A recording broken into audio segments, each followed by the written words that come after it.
주님의 평화가 여러분 심령과 가정에 함께하기를 축복합니다. 조선시대의 영조 아들 사도세자 어머니가 썼던 한중록이라는 책이 있습니다. 그 책을 읽으면 정말 눈물이 나고 구구절절 자기 남편이 병들어서 괴로워하는 모습을 보고 관찰하면서 그 궁중생활에 대해서 세세하게 적어놓고 있습니다. 저도 그 책을 읽으면서 눈물이 막 나더라고요. 27세 때 아버지 영조에 의해서 우리가 잘 아는 것처럼 뒤지에 갇혀서 죽임을 당한 비운의 왕세자입니다. 그의 부인 해경궁 홍씨는 자신의 남편의 일생을 이렇게 관찰하며 생생하고 절절하게 일기로 기록을 했습니다. 그게 한중록이라는 책으로 발행이 됐는데 이 궁중생활이 마치 숨을 쉴 수 없을 만큼 감옥과 같다라는 표현을 이렇게 했습니다. 영조는 자기 아들 사도세자에게 너무너무 무서웠고 격려도 없고 항상 책망을 하고 꾸짖고 또 너무너무 많은 어머니 외에 후궁을 너무 많이 두었고 아버지의 따뜻한 말 한마디를 자기 아들에게 거의 건넨 적이 없을 만큼 너무 차게 대했다는 겁니다. 이 사도세자가 병이 정신병에 들린 이유는 이 해경궁 홍씨는 아버지의 자체 그 사랑의 부재 때문이다 라고 그 책의 내용에 보면은 들어 있습니다. 그리고 또 어머니의 그 눈물겨운 사랑으로 멀리서 어머니가 바라만 봐야만 했다는 거예요. 왜냐하면 그 국모가 아니기 때문에. 그래서 난지 100일 만에 그러니까 거의 3달 만에 어머니, 친어머니와 이렇게 이별을 시켜버립니다. 이별을 시켜서 그 보모에게 자라게 합니다. 보모 그 당시에 해경궁 홍씨가 고백한 글에 보면 보모가 상궁의 손에 아주 감사하고 정말 참하게 궁중에 떠도는 여러 가지 이야기를 이렇게 진실하지 못한 말을 이렇게 전달하고 이런 상궁에게 맡겨져서 그 아이가 자라도록 했다는 겁니다. 그래서 그 어린 아이가 친어머니를 얼마나 보고 싶어하고 얼마나 애달프게 그리워했겠느냐 그 말입니다. 그래서 결국은 친어머니의 따뜻한 사랑의 자양분을 먹지 못하고 자란 이 사도세자 질병에 걸릴 수밖에 없었다는 겁니다. 아버지는 따뜻한 자애로운 부성애를 표현하지 않고 늘 엄격하고 늘 책망과 꾸중만 일삼고 한중록에 나오는 글을 잠깐 소개합니다. 해경궁 홍씨가 이렇게 고백을 했습니다. 그 일기에 수일이 지난 후 대조께서 자기 친정 아버지께서 황궁하여 여러 신하들을 다시 함께 이렇게 만나고 또 조참을 하였는데 내 아버지는 궁에 들어와 소저의 머리가 상한 곳을 보고 어루만지시며 우셨다. 그 사이 지난 말씀을 하시는 일들이 눈앞에 펼쳐지는 것 같구나. 경모궁에 병이 나지 않았을 때는 이 경모궁은 사도세자를 칭해서 하는 말입니다. 병이 나지 않았을 때는 어질고 효성스러움이 극진하여 그 거룩함이 미진한 것이 없었다. 그러나 병이 나면 곧 딴 사람처럼 변하였으니 어찌 이상하고 서러운 일이 아니겠는가. 경모궁은 이제 해경궁 홍씨가 이렇게 고백합니다. 남편 사도세자는 매일 자기의 질병을 치료하는데 효염이 있다고 하는 경문을 읽기 시작하고 외우기 시작했다.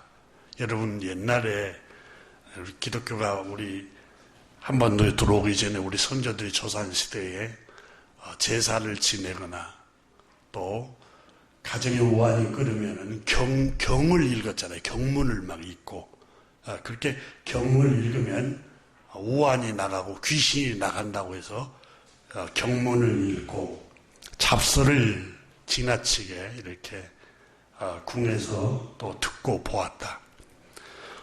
특히 도교의 그 교리라고 일컬어지는 옥주경이라는 책을 매일 공부를 하고 매일 읽고 매일 암송을 했다 이랬습니다.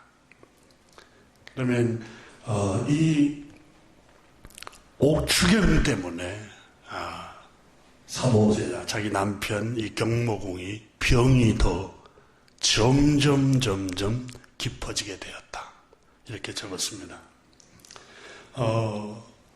특히 밤에 정신이 어두워져서 도교의 이 교리인 옥주경이라는 책을 읽고 나서는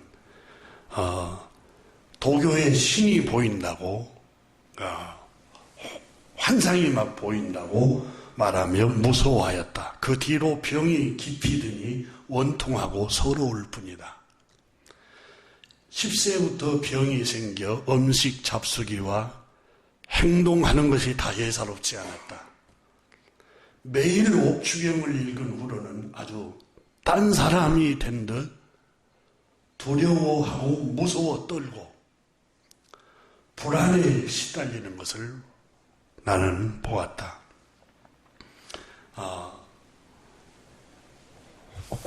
그 외에 하늘이 매우 무서워하여 한자에 우레뢰자, 병력, 벽자와 같은 글자를 보지 못하였다. 그러나 옥주경을 읽은 후에는 천둥이 치면 비를 맞고 엎드려 다구침 다 그치면 그 후에 일어나곤 하였다. 이런 경모궁의 모습을 부왕과 모친이 아실까봐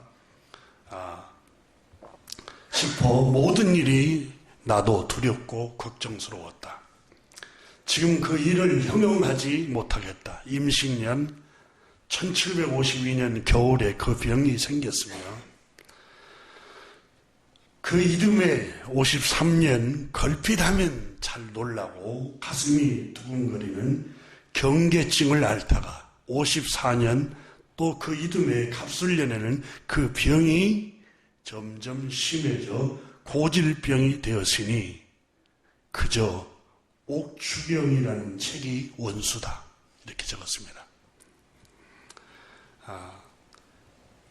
해경궁 홍씨는 굉장히 성품이 차분했습니다. 책을 읽어보니까 차분하고 얌전하고 그런데 관찰력이 뛰어나고 섬세했고 사도세자 자기 남편을 또 궁궐에서 일어나는 일들 아주 세세하게 정확하게 관찰을 하고 진단을 했습니다. 그러면서 경모궁의 질병은 다른 병이 아니라 마음의 병이었다. 마음의 병이었다. 이렇게 적었습니다. 아버지의 영조에 따뜻한 정을 느끼지 못하고 부성애가 없었고 항상 책망하고 꾸지람만 하고 간사한 상궁들 틈바구니에서 어린 유아기부터 따뜻한 친모의 정을 느끼지 못하도록 격리시켜버리고 아버지 영조가 친어머니와 떼어놓은 것이 원인이었다. 이렇게 적었습니다. 그리고 옥주경이라는 책이 천천지 원수였다. 이렇게 적었습니다. 매일 그걸 읽고 매일 그것을 공부를 했다는 겁니다. 그걸 읽었고 그걸 공부를 해야 악귀가 나가고 귀신이 나간다고 했다는 겁니다. 그래서 옥주경이라는 책이 어떤 책인가 제가 궁금을 해서 한번 사전을 이렇게 조사를 해보니까 이게 44가지 44가지의 판화가 그려져 있는 앞부분에 판화로 그림이 그려져 있는데 그게 어떤 그림인가 하면은 무섭고 섬찟하고 아주 사나운 판화가 그려져 있는 것이라고 말합니다.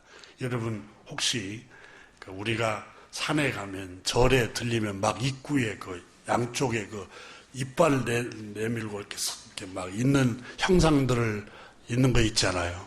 어마어마하게 사납고 무서운 것들. 아마 그런 무서운 것들이 아마 그 그림에 섬찟하고 무섭고 불안하고 두려운 판화 44가지가 그려져 있는데 매일 그 그림을 봤다고 했어요. 매일. 생각해 보세요. 매일 그것을 보면은 마음이 얼마나 불안하겠어요. 탈무드에 보면은 인간은 여러분 영감 있는 음악, 그러니까 영감이 넘치는 찬양과 곡은 사람 마음을 차분하게 편안하게 해준답니다. 중국에 여러분 고전에 보면은 음악은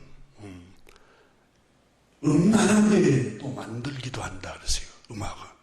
그러니까 야릇한 음악, 음탕한 음악은 또 사람을 음란하게도 만들어요. 근데 영감 있는 음악은 사람을 편안하게 해줘요. 그리고 풍경, 아름다운 풍경. 여러분 아주 푸른 바다나 청청한 숲이 있는 숲이나 설산이 덮여있는 산들, 넓은 강들 이렇게 바라보고 있으면 사람 마음이 휴식, 편안함을 준다고 탈무드에 유태인 5000년에 내려오는 책에 그렇게 적고 있습니다. 그런데 44가지의 너무너무 무섭고 섬찟한 아주 사나운 그림이 매일 그 그림을 보고 있었으니 그렇지 않아도 부모의 사랑을 받지 못하고 어머니의 따뜻한 사랑, 아버지의 그 부성애를 느끼지 못한 그 아이에게 그걸 매일 그 질병을 치료한다고 그걸 계속해서 보게 하니 해경궁 공씨가 그 부인이 관찰을 잘했어요. 옥주경이라는 책이 철천지의 원수였다. 그러니까 자기는 그걸 읽지 않았으면 하는데 그게 명령을 하니까 위에서. 그러니까 그걸 익히는 거예요. 그러니까 더 두렵고 더 무섭고 그러니까 무섭고 두려우니까 아버지가 한번 꾸지람 하면은 더 막 불안하고 더 두려움이 떠는 거예요. 여러분, 그래서 이게 이 병을 고치기 위해서 신구슬하고, 여러분 구슬할 때는 또 뭐 편안하게 합니까? 무당이 칼을 들고 와가지고 막 그것도 또 대낮에 하는 것도 아니고 12시부터 그냥 깜깜한 밤에 막 칼 갖고 막 하니, 그 어린아이가 여러분 얼마나 불안하겠어요. 생각해 보세요. 이 이단과 이단 사이비 종파들은 특징이 뭔지 압니까? 무섭게 하는 겁니다. 저주가 있을 겁니다. 그렇게 하면. 그래도 11조를 안 하면 저주받을 것입니다. 주의를 안 지키면 저주받을 것입니다. 그리고 또 뭐 교회에 충성하지 않으면 저주를 받을 것입니다. 이단하고 사이비의 특징이에요. 그래서 두렵고 불안하니까 그 불안을 지옥에 갈 것입니다. 그러니까 불안하고 두려우니까 계속해서 그 이단 집단에 충성을 하는 거예요. 대부분 다. 불안하니까. 그러니까 이 거짓 종교들, 이 더러운 종교들은 계속해서 불안을 조성해요. 불안을. 디모데후서 1장 7절에 하나님이 우리에게 주신 마음은 두려워하는 마음이 아니요. 그래서 항상 읽어도 이렇게 가슴이 뭉클한지 모르겠어요. 하나님이 우리에게 주신 것은 두려워하는 마음 아니요, 오직 능력과 사랑, 근신하는 마음이니. 여러분, 우리 하나님께서는 오늘 본문에도 그러잖아요. 계속해서 너를 택했다. 우리 그리스도 예수 안에 있는 자에게는 결코 정죄함이 없다. 심판이 정죄하고 심판하고 계속해서 우리를 비방하고, 그리스도 안에 있는 자들은 결코 정죄함이 없나니 너희는 하나님의 백성들이요, 하나님께서 값없이 죄인된 너희를 의롭다고 예수 그리스도의 피에 옷을 입혀서 우리를 죄사함받게 하고 의롭게 해주셨다. 과거에 지은 그 죄책감 때문에 불안해하지 말고, 괴로워하지 말고, 그리스도 안에서 자유를 누려라. 계속해서 말씀하시면서 너희는 하나님의 백성이야. 너희는 하나님의 상속자야. 로마서 8장이 그러잖아요. 그리고 오늘 본문 말씀에 우리가 읽은 본문 말씀 30절에 또 너희는 미리 정하신 자들이다. 창세전에 너희는 하나님의 백성으로 정해놓은 사람들이야. 그러므로 환난이 와도 두려워하지 말아라. 어떤 시련이 오고 어떤 도전이 와도 낙담하지 말아라. 성령님께서 우리 곁에서 우리가 고난당할 때 우리는 고아와 같이 버려두지 아니하시고, 성령님께서 말할 수 없는 단식 가운데 우리를 위해서 친히 기도하고 계시는 분이시다. 우리는 현재 당하는 고난은 장차 우리에게 다가올 영광과는 좋게 비교할 수 없어서 모든 것이 작용하고 협력하여서 선을 이루심으로 너희는 걱정하지 말아라. 여러분, 우리 하나님이 우리에게 두려움을 주시는 하나님이 아닙니다. 하나님은 우리를 늘 두려워하지 말라. 어떤 성경학자가 성경을 조사했는데 두려워하지 말라라는 말이 365번 나왔다고 그러잖아요. 걱정하지 말고 두려워하지 말라. 365일 동안 늘 하나님은 두려워하지 말라고 가르치는 거예요. 우리를 늘 불안하게 하고 두렵게 하고. 여러분, 세상은 경제가 어렵다. 또 세계 경제가 곧 망할 것 같다. 계속해서 불안을 조성합니다. 불안을. 그렇지만은 여러분, 하나님께서는 두려워하지 말라, 불안해하지 말라, 그렇게 말씀하고 계세요. 우리 주님께서도 염려하지 말라. 마태복음 6장에 그러잖아요. 내일 일을 염려하지 말라. 또 오늘 무엇을 먹을까, 무엇을 마실까, 무엇을 입을까 염려하지 말라. 솔로몬의 영광이 들에 피는 백합화 꽃 한 송이만도 못하다. 허무하다라는 거예요. 너희가 오늘 우리가 먹고 살아갈 수 있는 소소한 거 있으면 만족하면서 살아가라고 주님이 가르치고 있어요. 내일 일을 염려하지 말라는 거예요. 근데 오늘 성경에 우리 주님이 계속해서 말씀하시잖아요. 자, 29절에 하나님이 미리 아신 자들을 또한 그 아들의 형상을 본받기 위하여 미리 정하셨으니 우리는 미리 정해놓은 사람들이라는 거예요.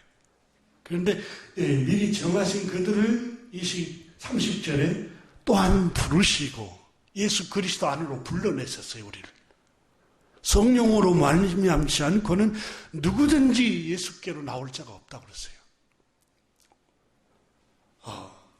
혈통으로나 육정으로나 사람의 뜻으로 되지 아니한다고 그랬어요. 요한복음 1장에.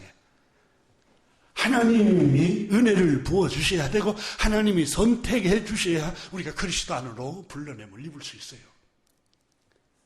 그리고 우리의 행위로 의롭다 함을 입은 게 아니에요.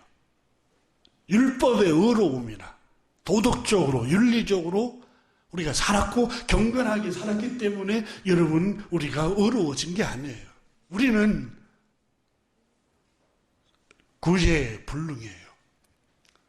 성경은 오늘 성경에 주님께서 모든 사람이 죄를 범하였다고 그랬어요. 의인은 없나니 하나도 없다고 그랬어요. 창세기는 어려서부터서 인간은 악하다고 창세기 8장에 말씀을 하고 있습니다. 여러분 같이 한번 창세기 8장 말씀을 한번 보십시오.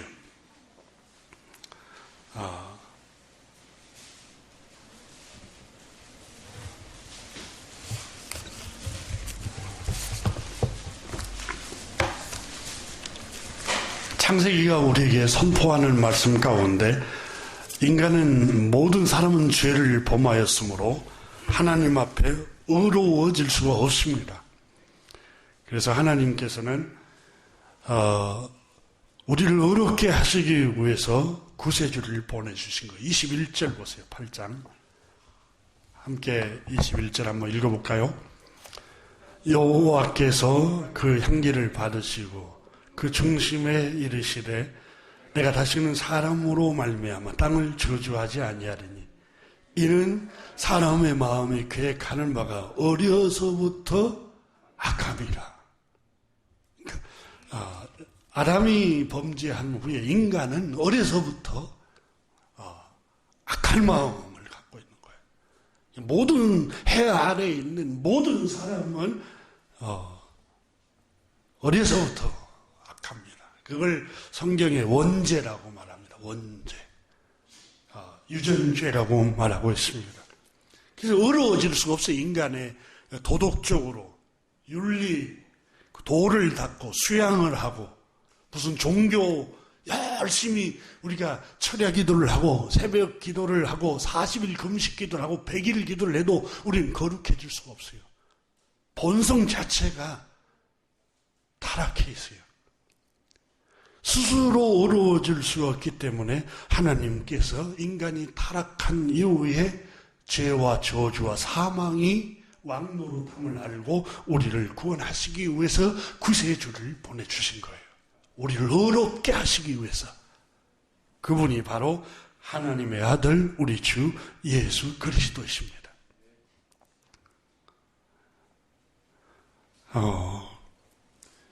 그래서 오늘 성경은 여러분 바울 선생이 계속해서 로마서 8장에서 강조하고 있는 게 뭡니까? 우리가 누구인가? 우리의 정체성을 계속해서 심겨주고 있습니다.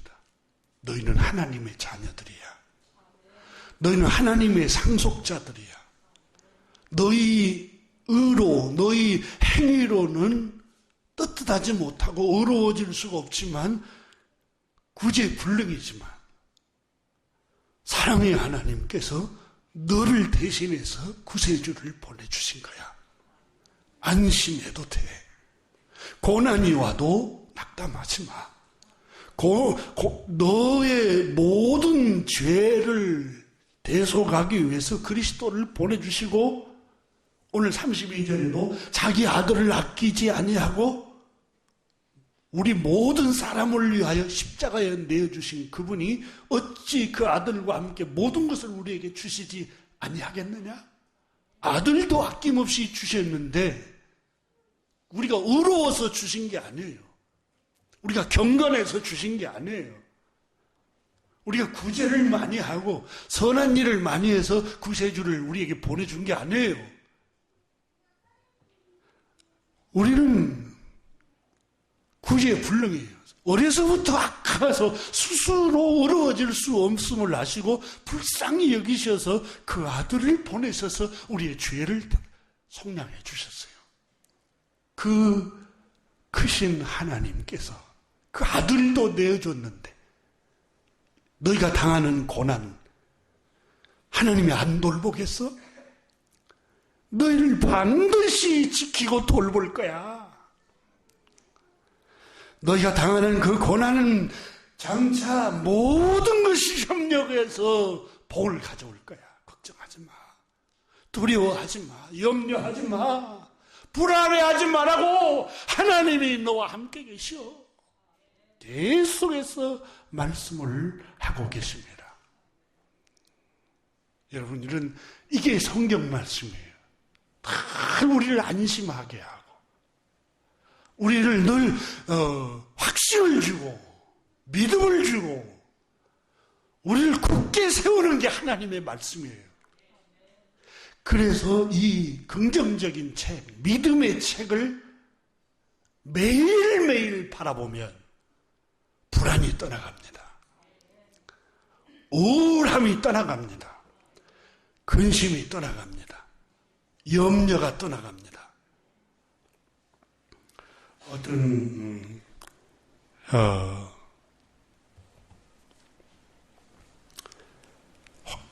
늘 우울증과 불안 장애로 고통받고 있는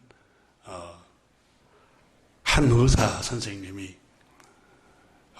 목사님을 찾아와서 자기는 의사이지만 이 우울증과 불안증을 치료를 할 수가 없다는 거예요. 어떻게 하면 좀 도와달라고. 이제 그 목사님이 미국에 있었던 얘기인데 나도 의사 선생님이 치료가 불가능한데 내가 어떻게 치료가 가능하겠냐고. 근데 한 가지 방법은 있다고. 그것 좀 알려달라고. 그럼 제 말대로 하랍니까? 한다는 거예요. 그러면 내가 지어준 약을 줄 테니 하루에 3번씩만 복용하시라고. 아침 먹고 점심 먹고 저녁 잠자기 전에. 그게 뭐냐고 그랬더니 시편 23편을 아침 먹고 한번 묵상하고 점심 먹고 또 한 번 묵상하고 저녁 잠들기 전에 그걸 늘 암송하고 또 소리 내어서 읽고 암송하라는 거예요.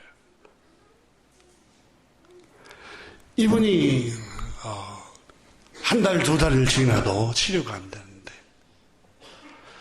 그 선생님도 의사지만 다시 찾아와서 물으니까 이걸 꾸준히 복용을 해야 효과가 나타나지.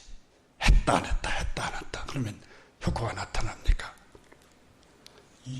최소한 6개월은 하십시오.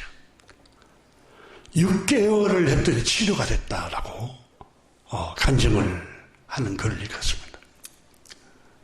교우 여러분, 하나님의 말씀은 믿음의 책입니다. 불안을 잠잠합니다. 여러분, 예수님께서 밤 사경에 제자들이 노를 저어가면서 풍랑이 일어나서 불안에 떨고 두려움에 떨고 전전긍긍하고 그때 밤 사경의 바다 위를 걸어오십니다. 그리고 예수님께서 파도야 잔잔하라, 풍랑아 바람아 잔잔하라. 그러니까 바다가 거짓말처럼 잔잔해졌습니다. 여러분, 그 말씀의 의미는 예수 그리스도의 말씀을 늘 읽고 암송하고 그 말씀을 늘 되새김질하면 우리 마음의 풍랑이 두려움과 근심과 염려의 풍랑이 잔잔해지게 된다는 거예요. 문자적으로 이해해서 나도 물속에 예수님처럼 뛰어들어가 봐야지, 그렇게 미련하게 적용하지 말고 하나님의 말씀을 늘 되새김질하십시오. 무엇을 바라보느냐에 따라서 여러분, 이 한중록의 해경궁 홍씨가 그렇게 한이 맺히도록 옥주경이라는 책 때문에 우리 남편이 영영 치료할 수 없을 병의 상태로 진행되어 버렸다라고 했습니다. 여러분, 하나님의 말씀을 읽으십시오. 하나님의 말씀. 어떤 종교적인 지도자 말 거기에 경청하고 거기에 따라가지 말고 하나님의 말씀을 늘 되새김질하십시오. 하나님의 말씀. 이 종교적인 지도자들은 언제든지 사람이니까 마음이 바뀌면은 이상한 말을 할 수 있어요. 이상한 말을. 그러니까 하나님의 말씀은 변하지 않습니다. 계속해서 성경은 우리가 이렇게 권합니다. 시편 1편에서 복 있는 사람은 악인들의 꾀를 따르지 아니하며 죄인들의 길에 서지 아니하며 오만하는 자들의 자리에 앉지 아니하고 그걸 피한다는 거예요. 피해. 옥주경이라는 책을 피해 주었어야지요. 그걸 계속 읽도록 하고 그것을 계속 공부하도록 하고 늘 여러분 악인들, 악하게 사는 사람들 영화만 계속 시청만 해보세요. 그런 프로그램만 보고 그런 글만 읽고 그런 사람들의 가까이 하고 그 사람들의 영향을 받아보세요. 전이가 돼버립니다. 심리학적으로, 과학적으로 여러분 심리학 책을 보면은 그게 전이 된다고 나와요. 근데 실제로 민수기 14장, 11장, 16장 여러분 불행이 전이가 되잖아요. 원망과 불평과 이게 전이가 돼서 감사가 없이 늘 한 사람이 원망하니까 자기도 기쁨이 없이 살아가요. 원망하고 울면서 살아가요. 그래서 잠언에 울분이 가득한 자와 가까이 하지 말 것이며 그랬어요. 왜?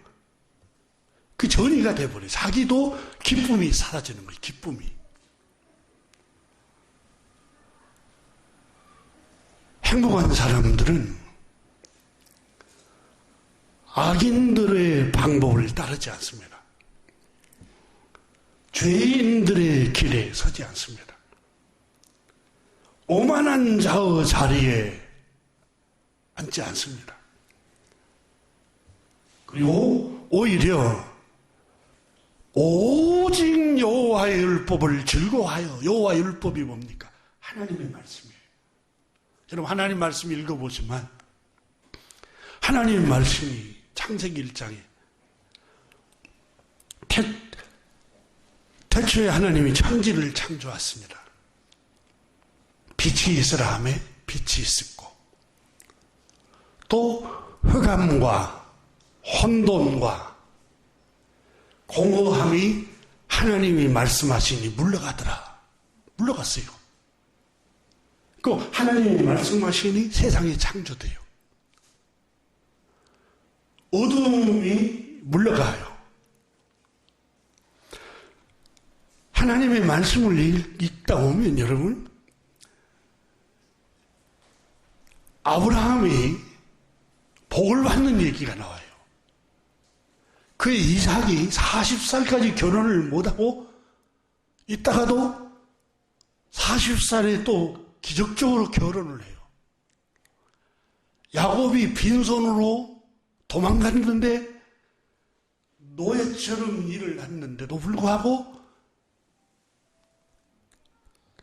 삼촌 라반 집에서 부자가 돼서 돌아옵니다.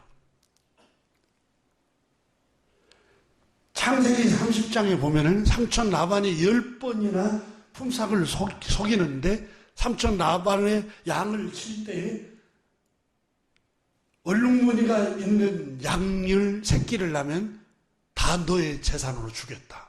품삯으로 주겠다고 하니까 하나님께서 야곱에게 지혜를 주십니다. 영감을 주시는데 나무 껍질을 양떼들이 새끼를 뵈려고 할 때 짝짓기 할 무렵에 나무 껍질을 벗겨서 나무 껍질 겉표면이 여러분 거무스름하고 갈색이잖아요. 근데 벗기면 안에는 하얀색이잖아요. 그걸 우물 먹으러 물을 먹으러 마시러 왔을 때 그 앞에 다 꽂아 놓습니다. 소 껍질 하얀색. 또 한쪽에는 갈색, 어두운 색에 있는 껍데기 부분. 이렇게 세워놓고 양이 새끼를 베고 짝짓기 할 무렵에 늘 그 우물을 먹고 바라보게 합니다. 바라보게 했더니 창세기 30장 38절에 그 껍질 벗긴 가지를 양떼가 와서 먹는 개천의 물 구유에 세워 양떼를 향하게 하며 그 떼가 물을 먹으러 올 때에 새끼를 베니 가지 앞에서 새끼를 뱀으로 얼룩얼룩한 것과 점이 있고 아롱진 것을 낳는지라.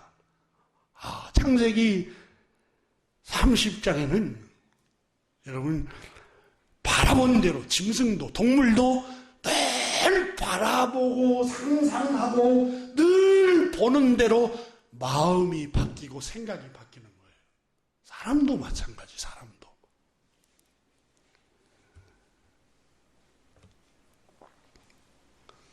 야곱이 여러분 꿈의 사람이잖아요. 보이지 않는 축복을 팥죽 한 그릇으로 형에게 장자권을 삽니다. 그때는 장자권이지 무슨 재산이 오고 유산이 오는 거 아니에요. 보이지는 않아요. 근데 그 빈손 들고 집에서 형에게 쫓겨서 삼촌 라반 집에 가서도 20년이 넘도록 노예 생활을 했는데도 불구하고 마음속에 꿈이 있어요. 꿈.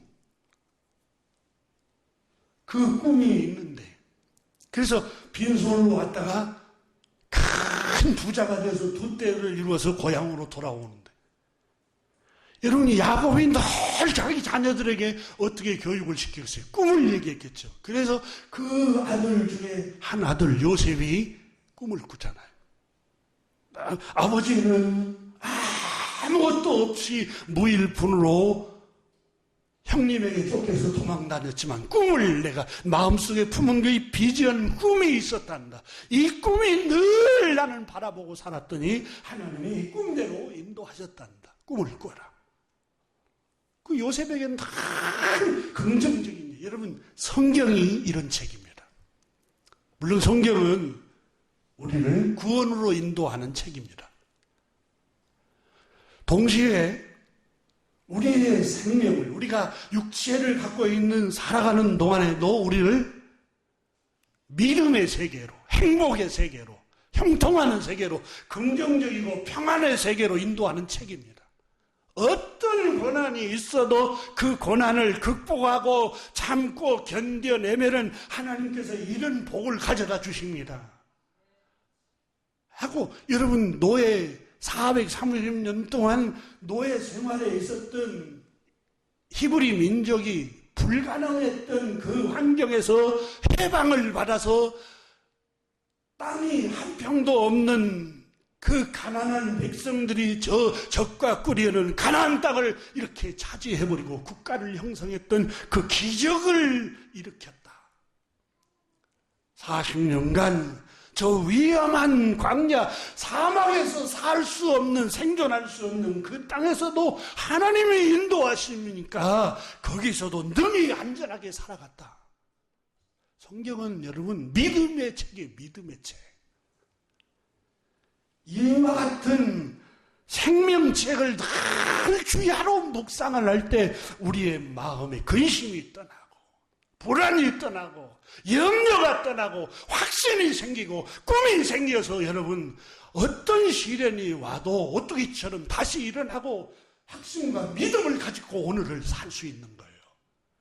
이건 여러분 우리의 영혼의 양식이에요. 하나님 말씀은. 넘어진 나를 다시 이렇게 세우는 게 하나님의 말씀이에요. 그래서 이 말씀을 주야로 묵상하는 사람은 복받는 사람이다. 행복한 사람. 복 있는 사람이 누구냐? 오직 믿음의 말씀, 생명의 말씀, 창조주 하나님의 여호와의 율법을 즐거워하여 그 율법을 주야로 묵상한다는 말은 자기 마음과 생각 속에 심어놓은 거예요. 다 되새김질하고 심고. 그렇게 할 때 여러분 우리 마음은 넘어졌다가도 벌떡 일어납니다. 아무리 어두움이 스며들더라도.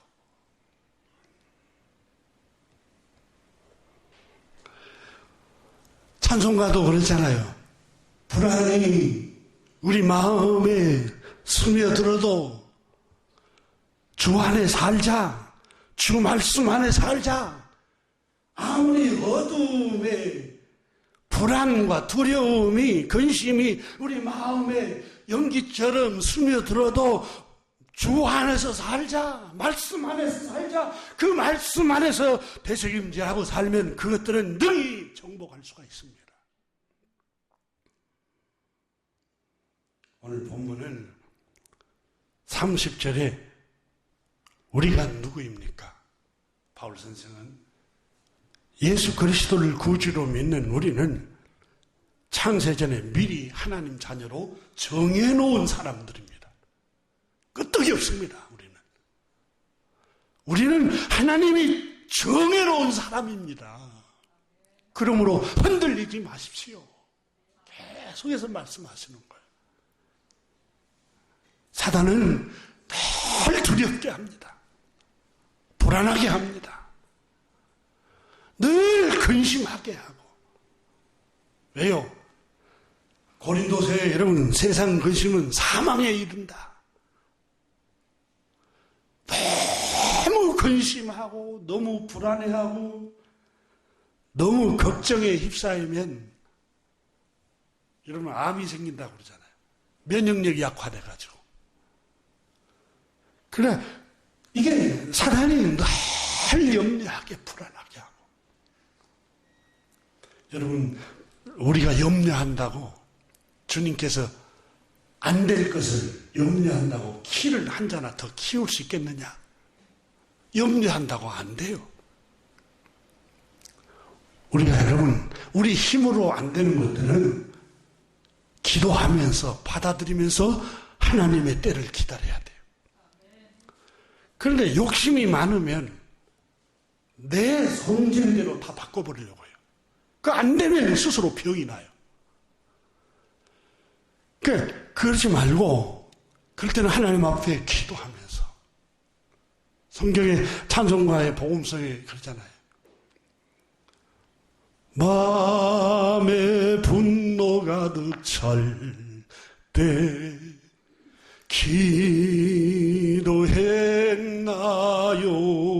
기도했나요? 마음에 너무 분이 차면 하나님 앞에 조용히 엎드려서 기도하세요. 하나님, 내 마음 내가 다스리지 잘 못하겠어요. 내 마음의 이 격정스러움을 잘 못 다스리겠어요. 주님 도와주세요. 늘 이렇게 하나님 앞에 자기 약함을 호소하면 하나님은, 성령님은 평화의 영이십니다. 위로의 영이십니다. 기도하고 있으면 말할 수 없는 놀라운 위로의 영으로 오셔서 우리의 마음과 영혼을 어루만지시고 치료를 하세요. 놀랍죠? 눈물을 흘리며 기도하는데 기쁨이 생겨요. 슬퍼하면서 기도하는데 치유가 일어나요. 치유가. 근데 다른 사람 눈에는 울고 질질 짜는 것처럼 보이는데 그렇지가 않아요. 그 영혼이 치료가 돼요. 치료가.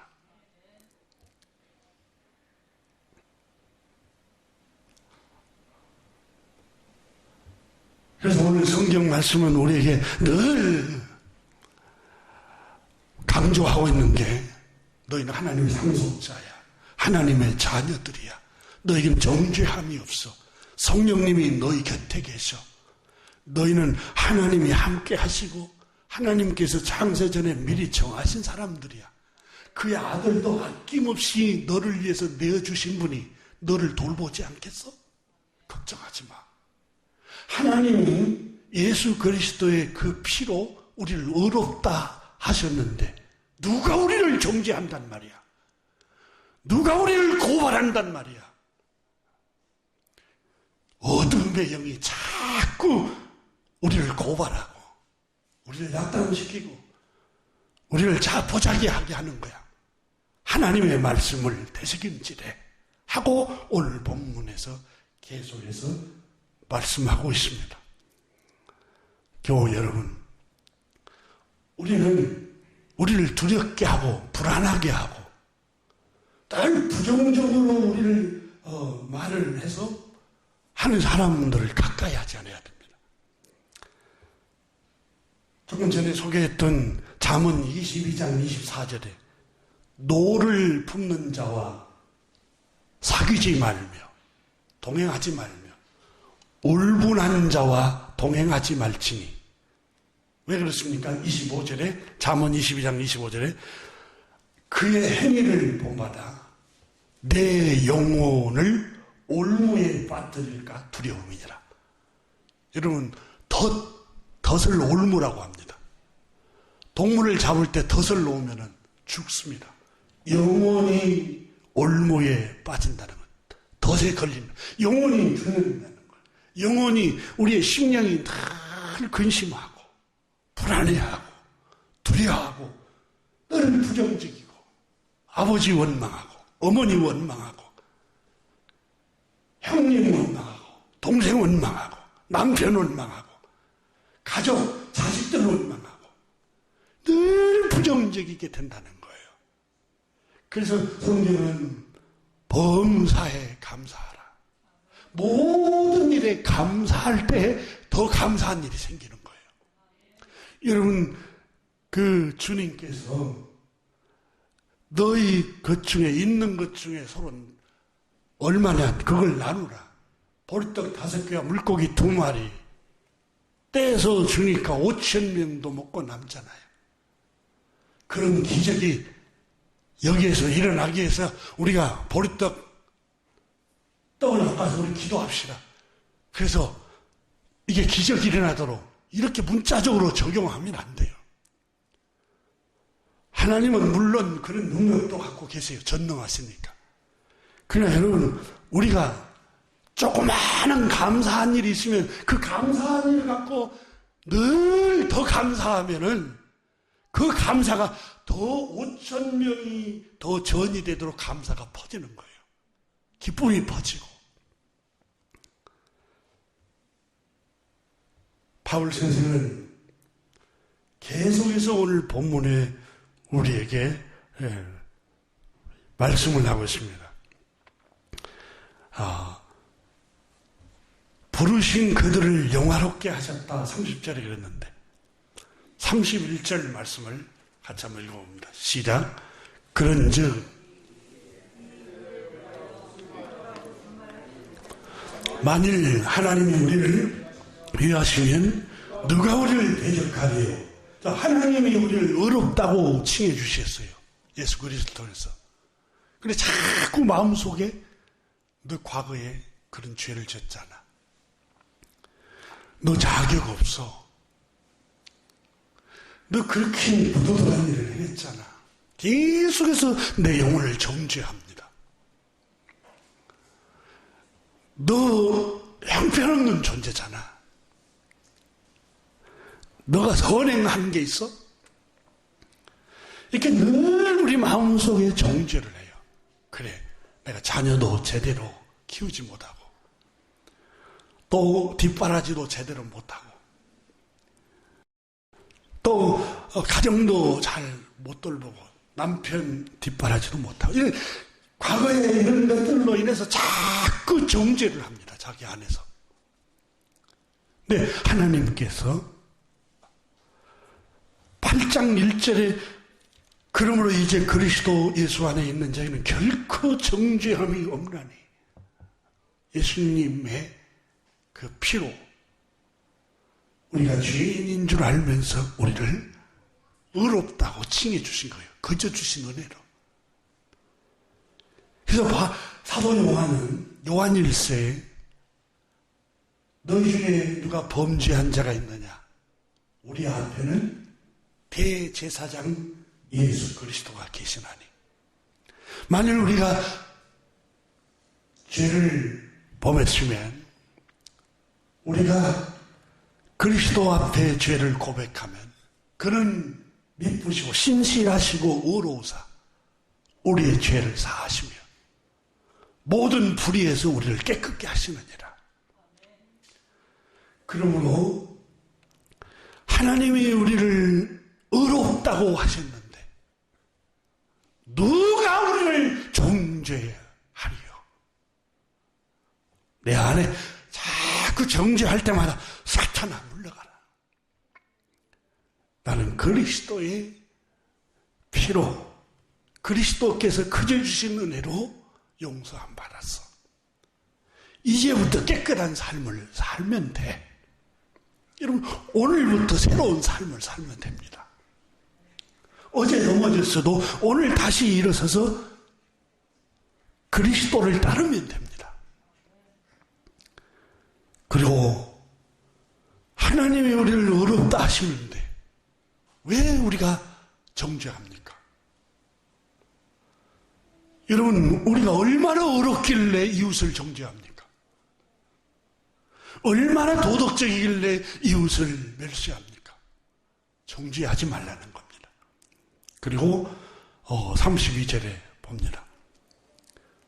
자기 아들을 아끼지 아니하시는 하나님, 우리를 위하여 기꺼이 내어주신 하나님은 모든 것을 우리에게 주시지 아니하시겠느냐? 31절 읽습니다. 32절 누가 능히 하나님께 택하신 자들을 33절 고발하리요. 의롭다 하시는 이는 하나님이시니. 의롭다고 하나님이 칭해줬는데 우리의 잣대로 자꾸 정죄해서는 안 된다는 거예요. 인간은 불완전한 존재입니다. 넘어질 수 있어요. 길 가다가 넘어지고 돌풀에 넘어지고 유혹에 넘어지고 다시 일어서면 됩니다.